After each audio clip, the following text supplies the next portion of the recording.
Iya, Mbak Aulia. Jadi sebagaimana diperintahkan oleh Ketua Umum kami juga kemudian disampaikan Pak Ganjar dan sudah menjadi wajah partai kami, strategi partai kami, ada di piagam perjuangan partai kami bahwa tidak ada kata lain. Kemenangan hanya bisa kita raih dengan disiplin.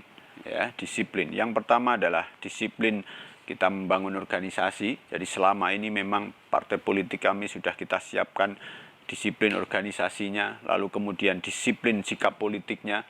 Jadi bagaimana diketahui dulu kita semuanya, semua kader anggota kami, kita instruksikan, kita ikuti keputusan Kongres kelima di Bali waktu itu bahwa calon presiden itu yang memutuskan ketua umum, begitu ya. Lalu kemudian semuanya tertib menunggu itu.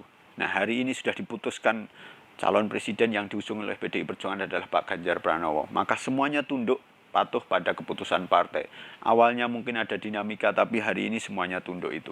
Lalu kemudian ketika sudah diketahui siapa dan kemudian Bu Ketua Umum kita, Bu Hajah Megawati Soekarno Putri memerintahkan kita untuk terjun ke masyarakat, mensosialisasikan, kemudian mengkampanyekan, memberikan penjelasan kepada masyarakat kenapa harus Pak Ganjar dan lain sebagainya, maka wajib bagi kita semuanya, seluruh bacalek kita, seluruh pengurus kita, dari DPC sampai anak ranting, gurak-lih di tiap TPS kita, termasuk mereka yang relawan-relawannya Pak Ganjar, kita konsolidir lalu kemudian harus hadir di tengah masyarakat.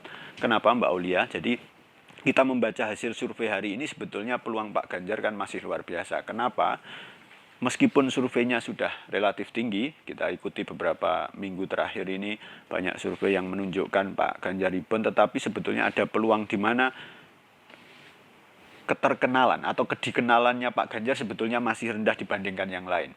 Tapi di sisi yang lain elektabilitasnya sudah tinggi. Maka kita meyakini ketika kedikenalannya ini semakin tinggi, otomatis elektabilitasnya juga bisa lebih naik lagi. Nah, ruang itulah yang harus kita manfaatkan. Tentu kalau bicara Pilpres tidak bisa sendiri PDI Perjuangan. Kita ngurus negara harus bersama-sama, gotong royong sebagaimana diajarkan oleh pendiri bangsa kita yaitu Bung Karno. Maka seluruh elemen, baik itu pondok pesantren, kaum milenial, mereka petani, buruh, nelayan, termasuk tentunya adalah kader-kader dan anggota partai kami harus bergotong royong untuk memenangkan ini. Kita terjun ke masyarakat menjelaskan kenapa harus Pak Ganjar. Kenapa kemudian, apa hubungannya Pak Ganjar dengan keberlanjutan program-program Pak Jokowi yang selama ini dirasakan oleh masyarakat, yang selama ini sudah manfaatnya mereka terima. Karena ingat bahwa kepemimpinan yang ganti bisa jadi akan menyusun program yang berbeda. Maka kalau kita ingin pembangunan ini ada keberlanjutannya, maka keberlanjutan kepemimpinan ke depan juga harus dijaga. Itu yang harus kita lakukan. Baik, terkait dengan tadi Mas Widarto mengatakan bahwasanya kemenangan dapat diraih dengan kedisiplinan, kemudian tadi juga untuk mengurus negara ini butuh sinergi dari berbagai kalangan begitu ya. Nah, apakah dengan sekarang ini yang sedang viral gitu ya terkait dengan keterlibatan orang-orang populer begitu ya, baik selebritis, selebgram dan lain sebagainya, apakah itu juga menjadi kunci kemenangan dari PDI Perjuangan ini? Iya. Banyak partai menggunakan strategi itu Mbak Aulia. PDI Perjuangan tentu ada beberapa juga yang mereka dari orang-orang terkenal begitu ya, selebritis dan lain sebagainya.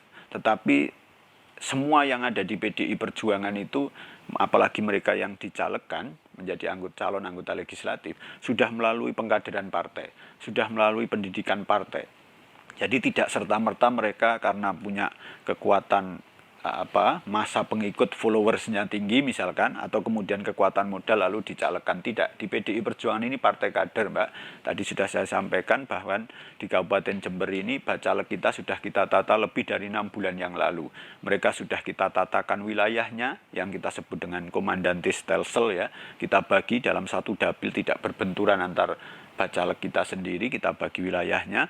Mereka juga sudah kita perintahkan dan berdisiplin. Ketika yang satu diperintahkan memasang banner, maka yang lain juga sama begitu.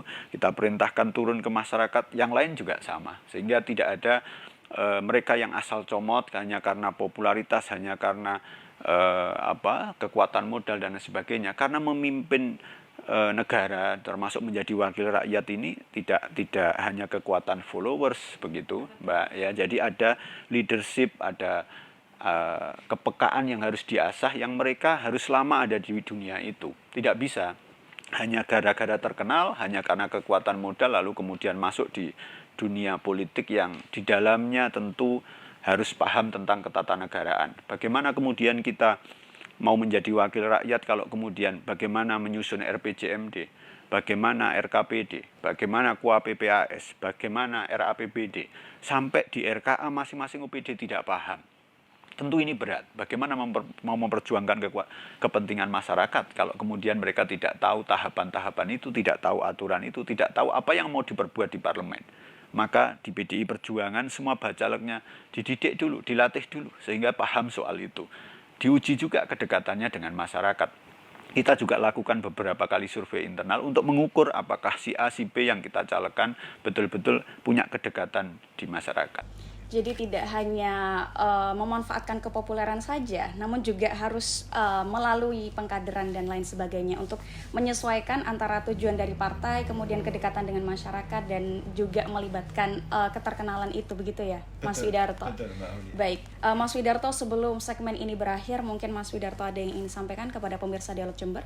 Ya, terima kasih. Jadi begini, kita ini menghadapi pemilu 2024 sekali lagi adalah pemilu yang harus diisi dengan ruang-ruang menampilkan wajah politik yang berkebudayaan, wajah politik bagaimana kita menampilkan gagasan. Dan yang paling penting adalah saya pesan kepada seluruh saudara-saudara kami, terutama calon pemilih, bahwa pemilu itu bukan ajang bagi-bagi rezeki, begitu. Karena apa? Kita harus tahu bahwa memilih seseorang, baik menjadi wakil rakyat maupun pemimpin, itu harus dilihat track record-nya. Ingat, kalau semua hanya berdasarkan pencitraan, bahasa saya pupur begitu ya, maka mudah luntur. Citra itu mudah dibuat tetapi juga mudah luntur. Maka kalau memilih seseorang untuk menjadi wakilnya, menjadi pemimpin, lihat track record panjang sebelum dia mencalonkan.